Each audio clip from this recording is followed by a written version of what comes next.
ఓం నమః శివాయ. ఓం నమో నారాయణాయ. ఓం చతుర్ముఖ బ్రహ్మదేవాయ నమః. సర్వమంగళమాంగళ్యే శివే సర్వార్థిసాధికే శరణ్యే త్రయంబకే దేవి నారాయణి నమోస్తుతే. హరి ఓం. మా ఛానల్కి స్వాగతం. చూస్తున్న వీక్షకులకు, ప్రేక్షకులకు, ప్రియ కాళ భైరవ భగవద్బంధులకి స్వాగతం పలుకుతూ, మమ్మల్ని ఎంతగానో ఆదరిస్తూ ఉండబడినటువంటి ప్రియ సోదర సోదరీమణులకు, జ్యోతిష్ అభిమానులకు, సనాతన ధర్మ సంరక్షకులకి స్వాగతం పలుకుతూ, ఈ వివాహం చేయడానికి ప్రధానమైన కారణం ఏమిటయ్యనగా, ప్రస్తుత కాలమాన ప్రకారంగా గ్రహాలు కొందరికి అనుకూలించకపోతే మరొకరికి మంచి విద్య ఉండి ఉద్యోగంలో స్థిరపడకపోవడం, మంచి ఉద్యోగం ఉండి అందులో పర్మనెంట్గా లేకపోవడం, మంచి ఉద్యోగం ఉండి ధనము లేకపోవడం. అంటే ఈ మధ్యకాలంలో చాలామంది మా దగ్గర జ్యోతిష్యానికి చెప్పుకుంటూ వచ్చేటప్పుడు వారందరూ ఏమని అడుగుతున్నారంటే 6, 5, 4, 3, 2, 1 అలాంటివి ఏమైనా ఉన్నాయా అండి గురువుగారు అని అడిగారు.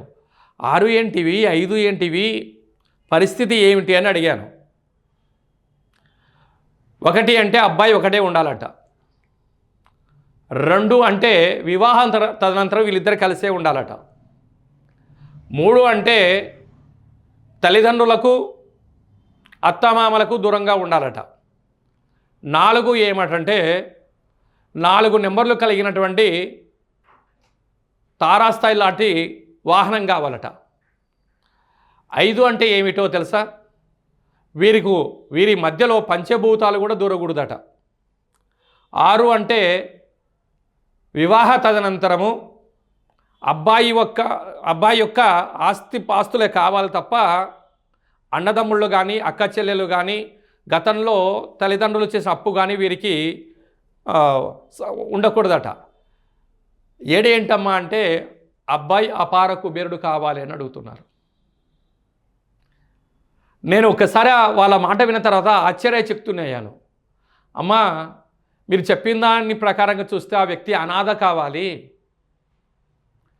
తల్లిదండ్రులతో రేపొద్దున రిలేషన్ ఉండకూడదు, అన్నదమ్ములతో ఉండకూడదు, అక్కా చెల్లెలతో ఉండకూడదు, ఏమిటి అని అడిగితే, లేదండి మా అమ్మాయిని రేపొద్దున వాళ్ళ ఇంటికి ఇచ్చిన తర్వాత ఈ బాధలు మేము పడలేమండి, మేము ఇన్ని రోజులు అల్లారు ముద్దుగా పెంచుకున్నామండి అన్నారు.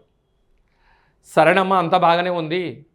వారి ఇరువురి మధ్యలో ఏదైనా స్వల్పమైన భేదాభిప్రాయాలు వచ్చినప్పుడు ఎవరు నచ్చజెప్పాలి అమ్మా? ఇటు తల్లిదండ్రులు కానీ అటు తల్లిదండ్రులు కానీ కలగజేసుకోవచ్చు కదా, చేసుకోవడానికి ఎవరో ఒకరు పెద్దవారు కావాలి అంటే మేమున్నాం కదండి. అంటే ఉండబడిన కేసులన్నీ కూడా అమ్మాయి వాళ్ళకి అనుకూలంగా ఉన్నాయి కదండి అని అన్నా నేను. అదే కదండి, ఆ అబ్బాయిని వీలైతే ఇల్లరికం, లేకపోతే కొంతకాలం తర్వాత అబ్బాయి సంపాదించినంత సంపాదన మాకే చెందాలి అన్న పోకడలో నడుస్తుంది. వారు చెప్పిన మాట ఒక్కసారి నేను వినగానే చాలా ఆశ్చర్యచకితుడయ్యాను. అంటే ఎక్కడికి వెళ్తుంది అనేది. ఇంతకుముందు కాల సమయంలో వివాహం చేయాలంటే ఇటు 7 తరాలు అటు 7 తరాలు చూసేటువంటి వారు ఇప్పుడు కనీసము 7 అంకెల సంఖ్య కలిగిన ధనం, అంటే ధనమూలం ఇదం జగత్ అని చెప్పారే తప్ప ఆ ధనం ఉంటేనే నీకు వివాహం అవుతుంది, నీ దగ్గర కోట్లు ఉంటేనే మా అమ్మాయిని మీకు ఇచ్చి వివాహం చేస్తాను అనే పరిస్థితి వచ్చింది. ఇలాంటి పరిస్థితి ఎందుకు ఉంటుంది అంటే కారణం వారి యొక్క నివసిస్తున్నటువంటి గృహము, వారి యొక్క ఆర్థిక స్తోమతే ప్రధానమైన కారణం. ఎందుకనగా గతంలో కొంతకాలం తర్వాత ఉమ్మడి కుటుంబాలు ఉండేటువంటివి. ఉమ్మడి కుటుంబాలు కాస్త ఒకటి కుటుంబాలుగా మారిపోయాయి. ప్రస్తుత కాలమాన ప్రకారంగా నీ వాళ్ళు వద్దు నా వాళ్ళే కావాలనే పరిస్థితి ఇప్పుడు నడుస్తుంది.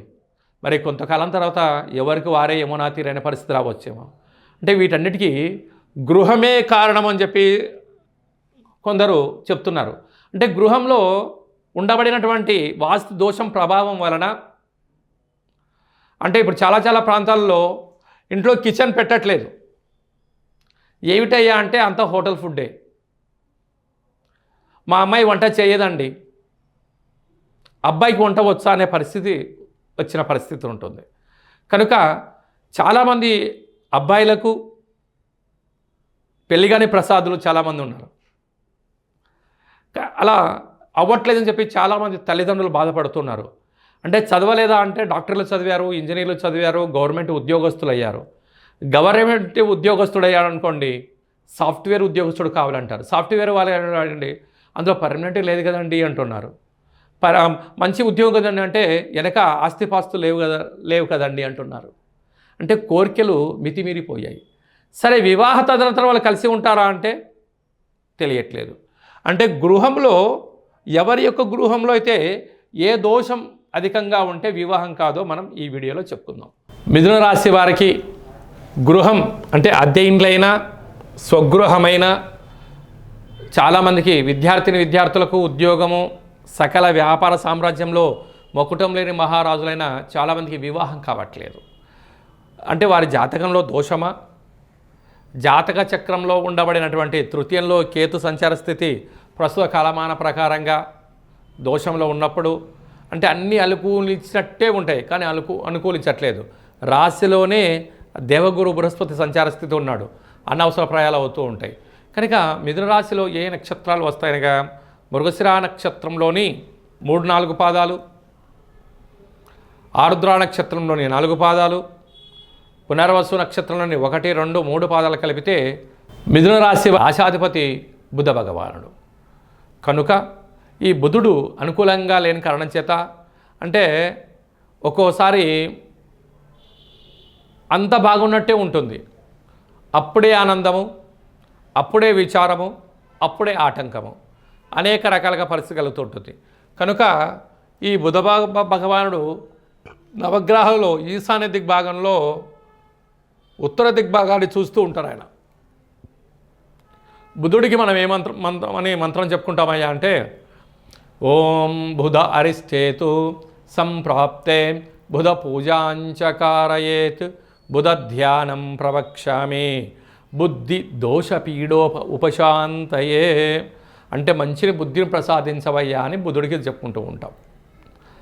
కనుక వివాహం కాని వారు, ఈ మిథున రాశి వారు గృహంలో ఉన్నట్లయితే ప్రతి బుధవారము తప్పకుండా ఆకుపచ్చ రంగు కలిగినటువంటి వస్త్రాలను ధరింపచేసుకోవడం, పెసరపప్పును పానకాన్ని నైవేద్యంగా ఏర్పాటు చేసుకోవడం, శ్రీ వెంకటేశ్వర స్వామివారికి నైవేద్యంగా చూపించి, లేకుంటే రామాలయంలో దేవుడికి నైవేద్యంగా ఏర్పాటు చేసి కళ్యాణ ఇంద్రాయ నమః, లేకపోతే శాంతాకారం భుజగశయనం పద్మనాభం సురేశం విశ్వాకారం గగన సదృశ్యం మేఘవర్ణం శుభాంగం లక్ష్మీకాంతం కమలనయనం యోగి వృద్ధానగమ్యం వందే విష్ణుం భవభయహరం సర్వలోకైకనాథం. ఓం నమో నారాయణాయ కళ్యాణలక్ష్మీనారాయణాయ నమో నమః అనే మంత్రాన్ని 3 సార్లు ఉచ్చరింపచేసుకొని ఆ యొక్క గృహంలో పూజామందిరంలో దేవేంద్రుడి యొక్క ఫోటోను ఈ యొక్క పూజామందిరంలో ఉంచుకొని ప్రతి బుధవారం పూట పెసరపప్పును పానకాన్ని నైవేద్యంగా ఏర్పాటు చేసి భక్తులకు ప్రసాదంగా పంచగలిగినట్లయితే సీతామాత దగ్గరికి రాముడు ఎలా వచ్చి పరిణయం ఆడాడు అని చెప్పి మనకు రామాయణం ఎలా చెప్తుందో మీ యొక్క ఇంటికి కూడా వధువు ఇంటికి వరుడు, వరుడు ఇంటికి వధువు వస్తారని చెప్పడంలో ఏమాత్రము సందేహమే లేదు. ఈ విధమైనటువంటి దోషాలు మీ ఇంట్లో ఏమైనా ఉన్నట్టయితే, మీ వ్యక్తిగత జాతకము, మీ గృహం గురించి తెలుసుకోవాలనుకుంటున్నట్టయితే ఈ కింది నెంబర్ సంప్రదించినట్లయితే అపాయింట్మెంట్ తీసుకొని సంప్రదించగలరు. అందరికీ, ఈ వీడియో చూసిన వారందరికీ నిండు నూరేళ్ళ ఆయురారోగ్యాలని, మీ యొక్క కోరికలు నెరవేరాలని మనసారా కోరుకుంటూ ఆశీర్వచనం. శతమానం భవతు శతాయు పురుష సతేంద్రియ ఆయుష్యేవేంద్రియే ప్రతిష్టతి ధనం ధాన్యం బహుపుత్రలాభం శత సంవత్సరం దీర్ఘమాయు. సర్వే జనా సుఖినో భవంతు, లోకా సమస్తా సుఖినో భవంతు. వివాహ మంగళ గౌరీ దేవత అనుగ్రహ ప్రసాద సిద్ధిరస్తు తదాస్తు. ఈ వీడియో మీకు నచ్చినట్టయితే లైక్ చేయండి, షేర్ చేయండి, మా ఛానల్ని సబ్స్క్రైబ్ చేయండి. ఆధ్యాత్మికమైన వివాహానికి సంబంధించిన వీడియోను భగవద్బంధులకు, మిత్రులకు, స్నేహితులకు చేరవేసి హిందూ ధర్మాన్ని కాపాడండి.